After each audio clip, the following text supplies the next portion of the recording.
Welcome back to the Joy of Vinyl. I'm Rick Coste. I talk a lot about turntables both on this channel and in the articles I write. I'm just now on the final draft of a book that I'm writing on the subject. And it occurred to me that when I do write about it, it's usually about new turntables and what I look for. You'll find episodes on direct drives versus belt-driven drives or manual and automatic turntables. But what you won't find is any mention about used turntables. I figured it's time I corrected that.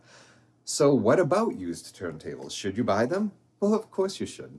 You can find some amazing deals on vintage or recent models that would have cost a few $100s when they were new, but are now half their original price, or even less in some cases. So where can you find them?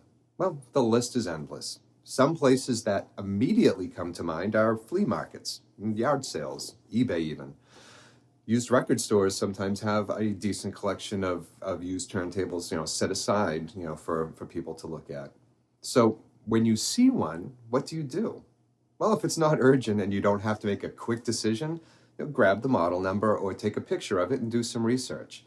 Find out what people have to say about that particular model and what it sells for. I once saw a Riga turntable at a record store for 2/3 its original price. And looking back, I should have bought it. It was in great condition and sells on eBay for more than I saw it on the shelf.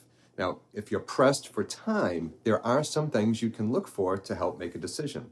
Now, let's say you've stumbled upon a turntable at a yard sale.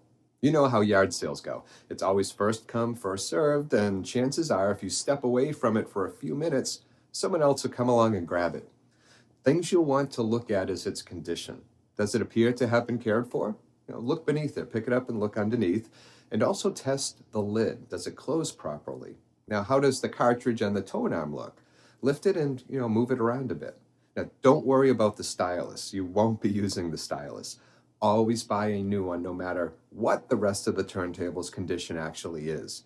Now, you don't want to chance putting your records on a used player with a damaged stylus. Now, if you're not familiar with the model or its reputation and you're at a yard sale, you won't have time to do a lot of research. Once you've done your spot checking of the condition, lift it up. How heavy is it? The heavier, the better. Solid quality often results in a solid playing experience. A light turntable will be susceptible to outside vibrations, like walking across the room. You can also ask the seller if you can plug it in. Most of the time, they'll understand and say yes. An outside outlet will do if you're at a yard sale. You will want to make sure it turns on and that the speed control works. It might be impossible to know if it's spinning at the correct speed. It's more of a concern with a belt-driven model because the belt may be worn out. That you can replace.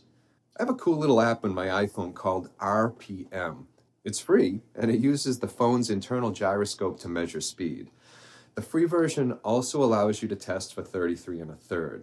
You'll have to upgrade for a small fee to test for 45 and 78. I think 16 is an option on it as well. Now, if the turntable has a strobe, that allows you to test the speed all the better. You can find some really good deals and some well-cared-for turntables if you have it in mind to look for them. Once you do, you'll see them pop up all over the place looking for a new home.